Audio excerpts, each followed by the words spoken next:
Hello everyone. आज आपण टक्केवारीचा टॉपिक बघत आहोत. आज आपल्याला टक्केवारीचे प्रश्न हे शॉर्टकट पद्धतीत कसं सोडवायचं ते बघायचं आहे. शॉर्टकट पद्धत म्हणजे याला अजिबात स्टेपनुसार सोडवायचं नाही, याला शॉर्टकट पद्धतीने सोडवायचं आहे. ती काय पद्धत आहे ती व्यवस्थित समजून घ्या आणि ह्या पद्धतीनुसार तुम्ही टक्केवारीचा कुठलाही प्रश्न सोडवू शकतात. आता लक्षात घ्या, इथे मी पहिला प्रश्न घेतलेला आहे की 18चे 18% बरोबर किती. आता बऱ्यापैकी आपल्याला जे माहिती, आपण काय करतो की 18 गुणिले 18 भागिले 100 असं करत बसतो. असं अजिबात करायचं नाही, याला आपल्याला शॉर्टकट मध्ये सोडवायचं आहे. आता काय करायचं बघा, आपली ट्रिक काय आहे, ज्या संख्या दिलेल्या आहेत, लक्षात घ्या, ज्या संख्या दिलेल्या आहेत त्या कुठल्या पण असू शकतात, त्यांचा आपल्याला सगळ्यात पहिले गुणाकार करायचा आहे. बघा, कुठल्या पण संख्या असू द्या त्याचा सगळ्यात पहिले गुणाकार करायचा. मग 18 गुणिले 18 किती होतात? 324 होतात. 18 गुणिले 18 किती होतात? 324 होतात. बस पहिली स्टेप झाली. दुसऱ्या स्टेप मध्ये काय करायचं, जे आपण उत्तर काढलं गुणाकार करून त्याचे शेवटचे 2 अंक सोडून पॉइंट द्यायचा. बस हीच आपली ट्रिक आहे. लक्षात घ्या, काय करायचं, पहिले दिलेल्या संख्यांचा गुणाकार करायचा आणि नंतर जे उत्तर येणार त्या उत्तराच्या शेवटचे 2 अंक सोडून पॉइंट द्यायचा. बघा, एवढं सोपं आहे. आणखी एक्झाम्पल बघू आपण. जसं 30चे 12% किती असणार? 30चे 12% काढायचं असेल, पुन्हा यांचा गुणाकार करायचा. 12 दुनी 24, 12 त्रिक 36. हा उरलेला शून्य इथे देऊन टाकू. आता 12 गुणिले 30चा गुणाकार किती आला? इथे 360 आला.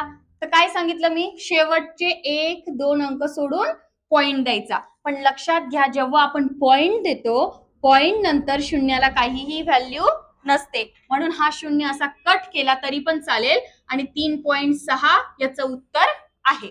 बघा, आता पुढे आता एक उदाहरण घेतलंय मी. 12चे 4% बरोबर किती. आता आपल्याला 12चे 4% काढायचं आहे. सेम, 12 2 24, 12 त्रिक 36, 12 चौक 48. मग इथे किती येईल बघा, इथे येईल 48. आता आपल्याला शेवटचे 2 अंक सोडून पॉइंट द्यायचा असतो. मग हेच आपल्याला शेवटचे अंक आहे, कारण इकडे दिलेले नाहीये, म्हणून याला सोडून देऊ आपण 1 2 आणि इथं देऊ पॉइंट. बघा, आता इथे पॉइंट दिला, मग इकडे काही संख्या नाहीये, काही संख्या नाहीये, म्हणून आपल्याला तिथे शून्य घ्यायचं आहे. म्हणून याचं काय उत्तर मिळालं आपल्याला? 12चे 4% किती आहे? 0.48. बघा, पुढचं उदाहरण आहे 150चे 11%. सेम, पहिल्या स्टेप मध्ये काय करायचं आहे आपल्याला? गुणाकार करायचा. 11ने, आता 11 गुणिले 150, आपण काय करू, 11 आणि 15चं करून घेऊ पहिले. 11 5 55, हातच्याला 5, 11 1 11 आणि 5 16. 165 आले, हा उरलेला शून्य इथे देऊन टाकू. म्हणजे 150 गुणिले 11 किती आलेत आपले? 1650 आले. आता काय सांगितलं मी, शेवटचे 2 अंक सोडून पॉइंट द्यायचा, परंतु पॉइंट नंतर शून्याला व्हॅल्यू नाही, म्हणून हा पॉइंट कट झाला, जे की आपलं काय उत्तर आलं? 16.5. बघा, पुढचं काय आहे? 7चे 1%. 7चा 1% आपल्याला काढायचा आहे. काय करावं लागेल? 7 1 7. याचा आपण काय करू? गुणाकार करून घेऊ. 7 1 7. आता शेवटचे 2 अंक सोडून आपल्याला पॉइंट द्यायचा आहे. मग हा 1 झाला, इकडे अंक नाहीये. जेव्हा अंक नसेल, जेव्हा तिथे दिलेला, म्हणजे तिथे आपल्याला अंक दिलेला नसेल, त्यावेळेस काय करायचं? त्यावेळेस तिथे शून्य घ्यायचा, म्हणजे 1 2 हे सोडून द्यायचं आणि इथे पॉइंट घ्यायचा. आता पॉइंट घेतल्यानंतर इकडे पण काही नाहीये, म्हणून इकडे पण शून्य घेऊन टाकायचं. बघा, शेवटचे 1 2 अंक सोडून पॉइंट दिला आणि इकडे काही नाही म्हणून शून्य दिला. जे 7चे 1% किती आला? 0.07. आता पुढे काय आहे? 1200चे 12%.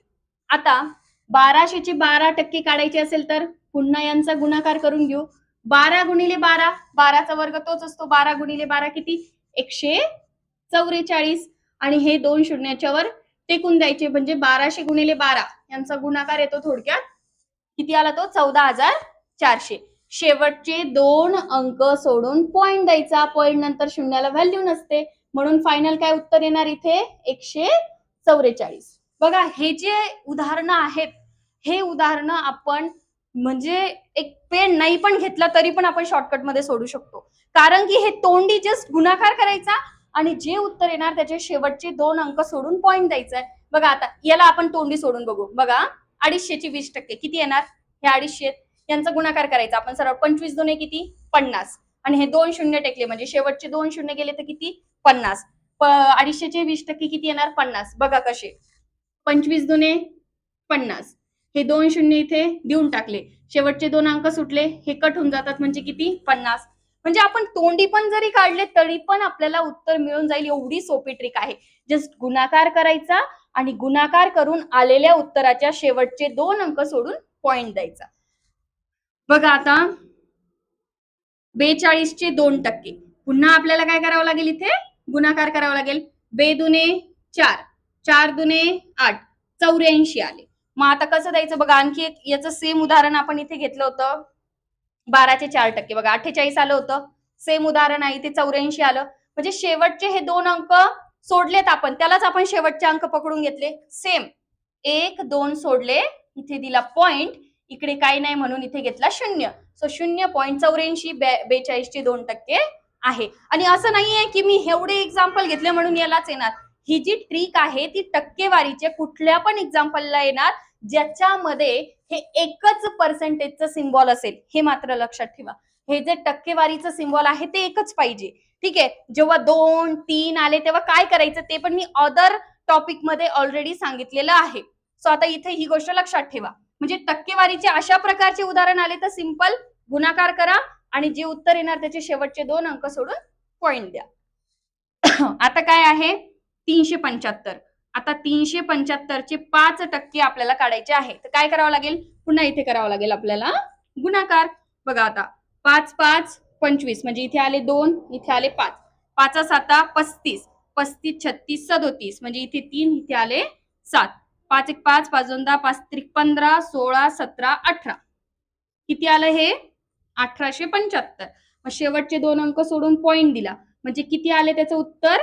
375चे 5% आहे 18.75. पुन्हा आणखी एक उदाहरण आहे बघा. 3250चे 25% किती? सरळ काय करायचं? गुणाकार करायचा. आपण इथे काय करू? गुणाकार करून घेऊ. बघा 3200 इथे बाजूला करून घेऊ आपण. इथे 3250 गुणिले 25.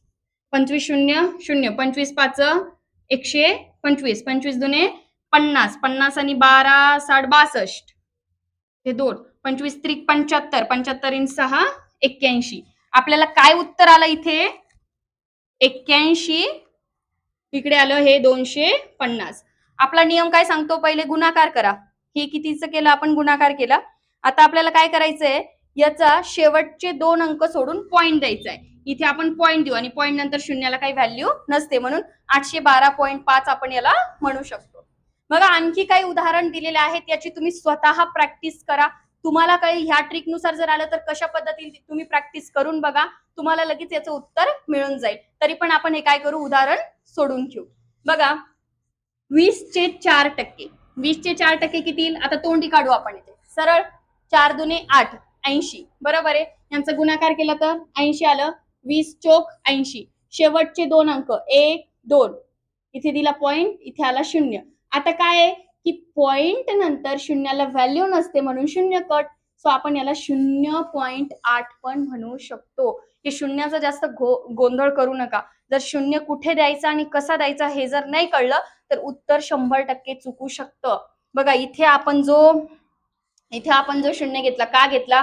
कारण की इथे कुठलीही संख्या नव्हती. बरोबर आहे. पॉइंटच्या अगोदर पण आपण इथे 0 घेतला, का? कारण तिथेही संख्या नव्हती.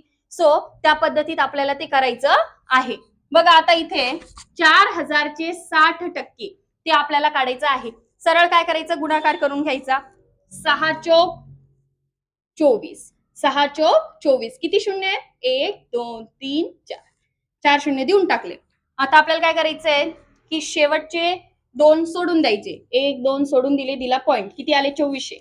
हा आणि हा गेला म्हणजे 4000चे 60% आले 2400. आता आहेत आपले शेवटचे 3 उदाहरणं. बघा 10चे 5% किती येणार? 5 1 5, हा 0 दिला. आता 10चे 5% काढायचे तर पुन्हा 1 2 सोडून इथे पॉइंट द्यायचा आणि इकडे काय नाही म्हणून पॉइंट द्यायचा. सॉरी 0 द्यायचा. तर पॉइंट नंतर शून्याला काही व्हॅल्यू नसते म्हणून याला 0.5 पण म्हणू शकतो. कुठले पण उदाहरण येऊ द्या, कुठले पण उदाहरण. काय करायचं आहे आपल्याला शॉर्ट मध्ये? दोन्ही संख्यांचा गुणाकार करायचा. गुणाकार केल्यानंतर जे पण उत्तर आलेलं आहे त्याचे शेवटचे 2 अंक सोडून पॉइंट द्यायचा. बस एवढंच करायचं आहे. आणि शून्य कुठे द्यायचा एवढं मात्र व्यवस्थित लक्षात ठेवा. आता पुन्हा एक उदाहरण बघू बघा. 9 त्रिक 27. किती शून्य आहेत? 1 2 3. गुणाकार केला 900 गुणिले 30 किती येतं? 27,000. आता काय करायचं? शेवटचे हे 2 सोडून दिले. किती राहिले? 270. कारण इथे काही शून्याला व्हॅल्यू नाहीये. म्हणजे आपलं काय आलं? 900चे 30% आले 270. बघा, समजा एखादी वस्तू आहे ती 1500ची आहे आणि त्याच्यावरती 5% सूट आहे. म्हणजे किती आहे? 5% म्हणजे किती? 1500चे 5% म्हणजे नेमकं किती? 15 5 किती? 75. आणि हे 2 शून्य इथे देऊन टाकू. 2 शून्य इथे सोडायचे, इथे द्यायचा पॉइंट. म्हणजे किती आले? 75. खूप म्हणजे खूपच सोपी ट्रिक आहे. जी पण संख्या दिलेली आहे त्याचा सरळ गुणाकार करा. गुणाकार केल्यानंतर शेवट जे उत्तर येणार त्याचे शेवटचे 2 अंक सोडून पॉइंट द्या. बस एवढं लक्षात ठेवा. टक्केवारीचं कुठलं पण उदाहरण येऊ द्या, तुम्हाला उत्तर 100% मिळून जाईल.